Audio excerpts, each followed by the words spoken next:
Hello friends, welcome to my channel Ankita's diary.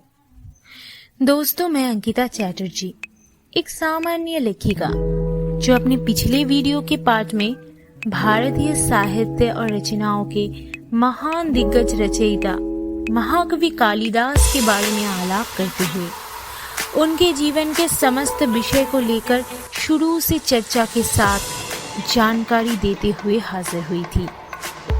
पिछले video में हम उनके जीवन परिचय, साहित्य में उनकी भूमिका और साथ ही साथ उनकी रचनाओं के ऊपर विस्तारित चर्चा करते हुए उनके जन्म और उसके विवाद के ऊपर जानकारी देते हुए वीडियो को खत्म की थी।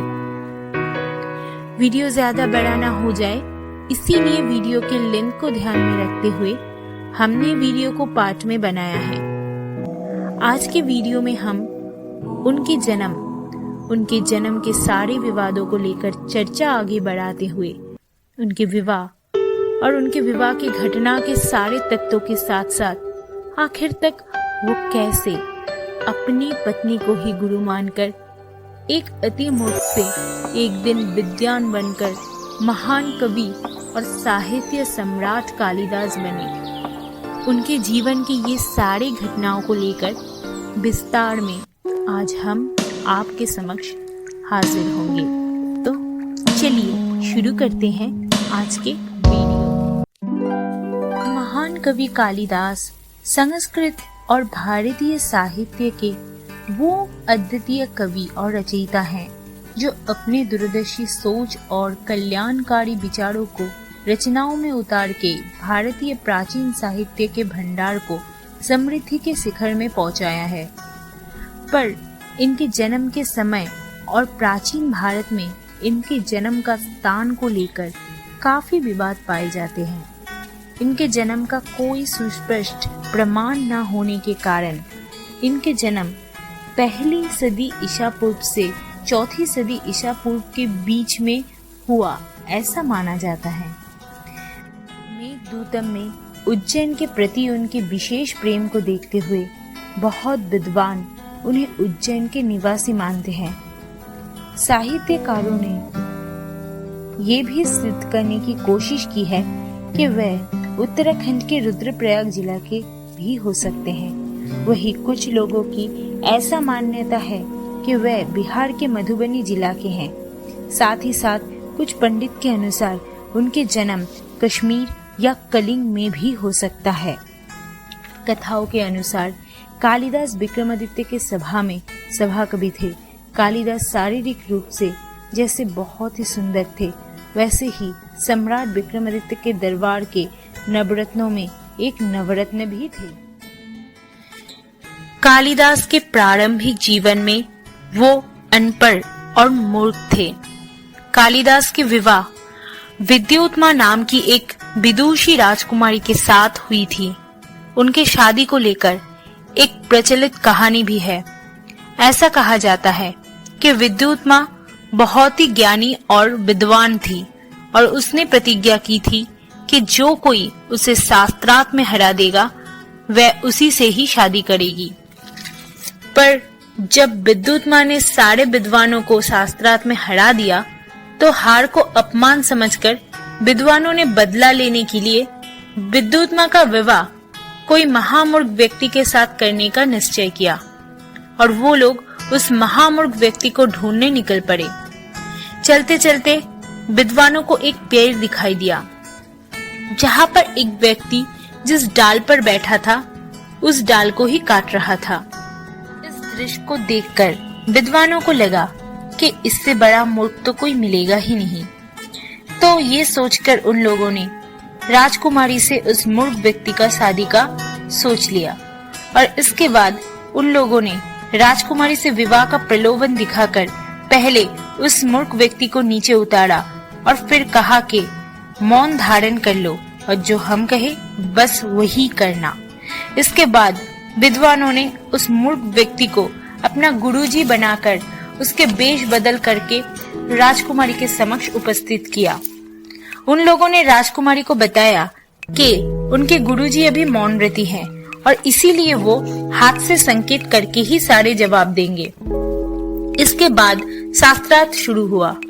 तो जब शास्त्रार्थ शुरू हुआ तो राजकुमारी ने पहले प्रश्न के रूप में संकेत में एक उंगली दिखाई कि ब्रह्म एक है, पर इसके उत्तर में कालिदास ने उनको 2 उंगली दिखा के धमकी दिया, क्योंकि उनको लगा कि राजकुमारी ने उनको 1 उंगली दिखा के आंख फोड़ देने की धमकी दी। इसीलिए उन्होंने भी संकेत में जवाब दिया कि अगर राजकुमारी ने उनका 1 आंख फोड़ देंगी तो वो भी उनके 2 आंख फोड़ देंगी। पर कपटियों ने राजकुमारी को असली जवाब का अर्थ ना बता के उनको समझाया कि राजकुमारी के मत में ब्रह्म एक है, पर उनके गुरुजी ने 2 उंगली दिखा के ये बताया है कि ब्रह्म सिर्फ एक नहीं हो सकते, क्योंकि ब्रह्म खुद को अकेले नहीं सिद्ध कर सकते। उनको खुद को सिद्ध करने के लिए दूसरा सहारा लेना पड़ता है, इसीलिए ब्रह्म 2 है। इसके बाद राजकुमारी ने दूसरे प्रश्न के रूप में खुला हाथ दिखाया कि सृष्टि में 5 तत्व अलग अलग है, पर कालिदास को लगा कि राजकुमारी उनको थप्पड़ मारने की धमकी दे रही है, तो उन्होंने भी गुस्से में मुट्ठी बंद करके इशारा करके उनको जवाब दिया कि तुम अगर मुझे थप्पड़ मारोगी तो मैं भी तुम्हें घूसा मार के तुम्हारी चेहरा बिगाड़ दूंगा। पर फिर कपटियों ने जवाब को घुमा दिया और राजकुमारी को समझाया कि उनके गुरुदेव ये कहना चाहते हैं कि भले ही आप कह रही हो कि 5 तत्व अलग अलग है, पर ये 5 तत्व एक होके ही मनुष्य का उत्तम शरीर बनता है, जो ईश्वर का सर्वश्रेष्ठ कीर्ति है। इस प्रकार प्रश्न उत्तर से अंत में विद्योत्मा अपनी हार स्वीकार कर लेती है और शर्त के अनुसार कालिदास से विवाह कर लेती है। विवाह के बाद कालिदास अपनी पत्नी विद्योत्मा को लेकर अपनी कुटिया में प्रस्थान करते हैं, पर प्रथम रात्रि में ही जब वो दोनों एक साथ होते हैं तो उस समय ऊंट के स्वर सुनाई देता है। विद्योत्मा संस्कृत में पूछते हैं कि मते मतलब कौन है, पर कालिदास संस्कृत नहीं जानता था, इसीलिए गलती से उनके मुंह से जवाब सिर्फ ऊंट निकल जाता है, जिससे विद्योत्मा को समझ आ जाता है कि कालिदास मूर्ख है, और तब भी वो कालिदास को धिक्कार के घर से निकाल देती है। विद्योत्मा कालिदास को ये बोल के धिक्कारती है कि उसे प्राप्त करने के लिए कालिदास को पहले ज्ञानी बनना पड़ेगा और उसके बाद ही वो घर लौट सकते हैं। पत्नी से अपमानित होके कालिदास बाहर जाके पहले पानी में डूब के आत्महत्या करने जाते हैं। बाद में वो सच्चे मन से काली की पूजा करके ज्ञानी बनने की आशीर्वाद प्राप्त करते हैं, और फिर वो जब लौटते हैं तो दरवाजा खटखटाते हुए वो बोलते हैं, कपटम उद्धतत सुंदरी। विद्युतम चकित होके बोलती है, अस्ति कश्चित बागीशेष। इस किंवदंती के अनुसार इस प्रकार मूर्ख कालिदास शादी के बाद काली तपस्या करके ज्ञान प्राप्ति की वरदान पाके विद्वान बन गए, और उन्होंने अपनी पत्नी को ही अपना पथ प्रदर्शक गुरु मान लिया। उन्होंने अपनी पत्नी की अंत की इस बात को भी अपनी काव्य में जगा दी। कुमार संभवम का प्रथम है अस्त्युत्रस्यम। मेघदूतम का पहला शब्द है कश्चित कांता। रघुवंशम की शुरुआत होती है वागात। तो दोस्तों, ऐसे करके ही कालिदास जी अपने जीवन में एक दिन महामूर्ख व्यक्ति से महापंडित बन के महाकवि कालिदास बन गए, और उन्होंने अपनी पत्नी को ही अपने जीवन का पथ प्रदर्शक गुरु मान लिया। वीडियो के लेंथ को ध्यान में रखते हुए हमने इस पार्ट को इतने तक ही रखा है।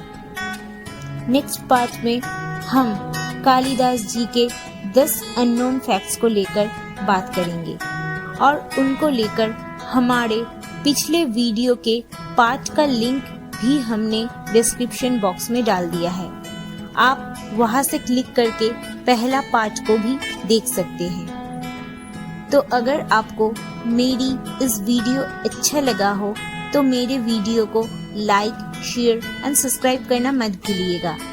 तो अब चलते हैं। Goodbye and thank you.